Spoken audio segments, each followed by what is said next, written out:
اعوذ باللہ من الشیطان الرجیم بسم اللہ الرحمن الرحیم اللہ یعلم ما تحمل کل انثی، اللہ خوب جانتا ہے کہ ہر مادہ چاہے وہ حیوانات میں سے یا انسانوں میں سے وہ کیا اٹھائے ہوئے ہے، اس کے رحم میں کیا ہے۔ وما تغید الارحام وما تزداد، اور جو سکڑتے ہیں رحم جو ہے وہ سکڑتے بھی ہیں اور پھیلتے بھی ہیں۔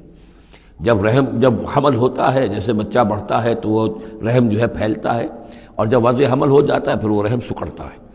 وَكُلُّ شَيْءٍ عِندَهُ بِمِقْدَار، اور ہر چیز اللہ تعالیٰ کے ہاں ایک اندازے کے مطابق ہے، یہ بالل ٹپ نہیں ہو رہا ہے، ہر چیز کا ایک قانون اور قاعدہ مقرر ہے۔ عالم الغیب والشہادۃ الکبیر المتعال، وہ جاننے والا ہے پوشیدہ کا بھی اور ظاہر کا بھی، جو سامنے ہے اس کا بھی اور جو چھپا ہوا اس کا بھی۔ الکبیر ہے، بلکہ اللہ کے ناموں میں سے المتکبر بھی ہے، المتکبر، یہ سورہ حشر میں آپ پڑھیں گے۔ اور وہ المتعال ہے، بہت بلندی والا، بلند ہونے والا۔ سواء منکم من اسر القول ومن جہر بہ، تم میں سے برابر ہیں وہ لوگ جو اپنی بات چھپاتے ہیں دل میں اور وہ کہ جو ظاہر کرتے ہیں۔ ومن ہوا مستخف باللیل، اور وہ کہ جو رات کے وقت چھپتا پھر رہا ہے۔ وسارب بالنہار، اور وہ کہ جو دنوں میں گرگریوں میں پھر رہا ہے۔ یعنی اللہ کے علم کے اعتبار سے تمہارا چھپانا، تمہارا عام کرنا، تمہارا چلنا پھرنا، رات کو کہیں سونا، یہ ساری چیزیں اللہ کے برابر ہیں۔ اللہ کے لیے تو ہر وقت آنے واحد میں تم ان کے سامنے موجود ہو۔ لہو معقبات من بین یدیہ، اس کے لیے پہرے دار اس نے مقرر کر رکھے ہیں تمہارے ان کے سامنے، جو من خلفہ ہی، اور اس کے پیچھے بھی، یحفظونہ، وہ اس کی حفاظت کرتے رہتے ہیں۔ یہ ہم پہلے بھی پڑھ چکے ہیں سورہ انعام میں آیت نمبر 61 میں۔ یرسل علیکم حفظہ، اللہ تعالیٰ تمہارے اوپر اپنی طرف سے محافظ بھیجتا ہے۔ گویا کہ باڈی گارڈز اللہ کی طرف سے، جب تک موت کا وقت نہیں آیا ہے فرشتے ہماری حفاظت کر رہے ہیں کہ ابھی ان کا مہلت ہے اور ابھی ان کے امتحان کا وقت ہے، لہذا وہ حفاظت کرتے ہیں۔ لہو معقبات من بین یدیہ، انسانوں کے سامنے بھی، ومن خلفہ، ان کے پیچھے بھی، یحفظونہ، جو اس کی نگہبانی کرتے ہیں، من امر اللہ، اللہ کے حکم سے۔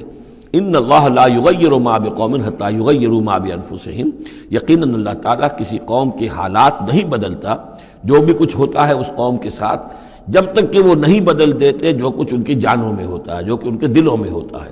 خدا نے آج تک اس قوم کی حالت نہیں بدلی، نہ ہو جس کو خیال آپ اپنی حالت کے بدلنے کا۔ آپ کی باطنی کیفیت بدلے گی تو اللہ تعالیٰ کی طرف سے بھی آپ کے ساتھ معاملہ تبدیل ہو جائے گا۔ وَإِذَا أَرَادَ اللَّهُ بِقَوْمٍ سُوءًا فَلَا مَرَدَّ لَهُ، اور جب اللہ تعالیٰ کسی قوم کے لیے کسی بری شے کا فیصلہ کر لیتا ہے، یعنی سزا کا، عذاب کا، پھر اس کو لوٹانے والا کوئی نہیں ہے۔ وَمَا لَهُم مِّن دُونِهِ مِن وَالٍ، اور نہیں ہے کوئی بھی ان کے لیے اللہ کی طرف سے مددگار اور والی۔ هُوَ الَّذِي يُرِيكُمُ الْبَرْقَ خَوْفًا وَطَمَعًا، وہی ہے جو تمہیں دکھاتا ہے بجلی جب چمکتی ہے، خوف سے بھی اور ڈر سے بھی۔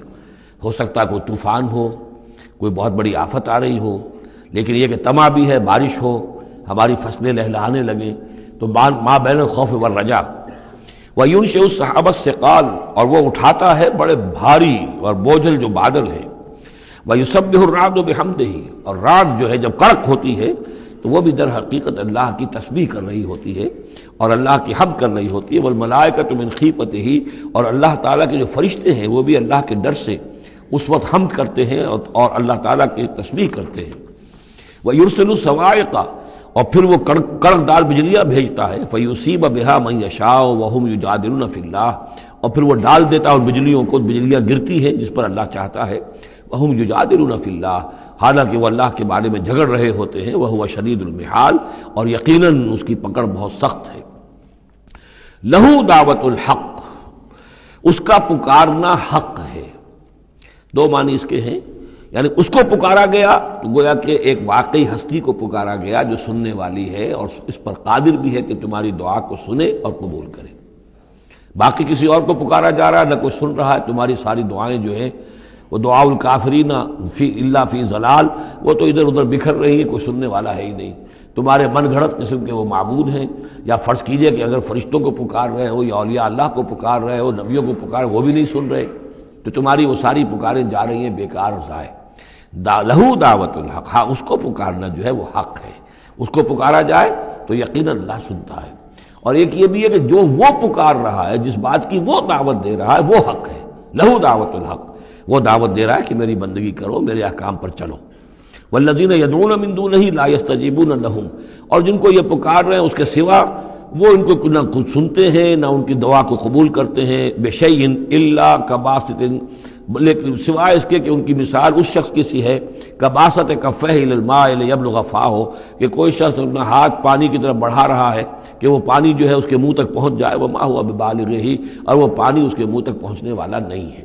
جیسے یہ کار عبث ہے، پانی آپ لیں گے چلی میں منہ میں ڈالیں گے، صرف ہاتھ کے بڑھانے سے تو پانی نہیں آ جائے گا، جیسے یہ کار عبث ہے ایسے ہی اللہ کے سوا کسی اور کو پکارنا کار عبث ہے۔ وما دعاء الکافرین الا فی ضلال، وہ الفاظ بھی آ گئے، اور یہ جو پکارنا ہے ان کافروں کا جو اللہ کے سوا کسی اور کو پکارتے ہیں، یہ صدا بے صحرا ہے، لا حاصل ہے، ضلال ہے، گم ہو جانے والی دعائیں ہیں۔ وَلِلَّهِ يَسْجُدُ مَن فِي السَّمَاوَاتِ وَالْأَرْضِ، اللہ ہی کے سامنے سر بسجود ہوتی ہے ہر شے اور ہر کوئی جو آسمانوں میں ہے اور زمین میں ہے، طاعم و کرہا، آمادگی کے ساتھ بھی اور مجبوراً بھی، وَظِلَالُهُمْ، اور تمام اشیاء کے سائے بھی اسی کے سامنے سجدہ کرتے ہیں، بالغدو والآصال، صبح کے وقت بھی اور شام کے وقت بھی۔ صبح کے وقت مشرق کی طرف سے سورج نکلا ہے تو گویا کہ سایہ پڑا ہوا ہے زمین پر، وہ سجدہ کر رہا ہے۔ شام کو مغرب میں سورج ہے تو سایہ جو ہے پھر سجدہ کر رہا ہے اللہ کی طرف، مشرق کی طرف۔ یہ آیت سجدہ ہے، سجدہ کر لیجیے۔ صدق اللہ العظیم۔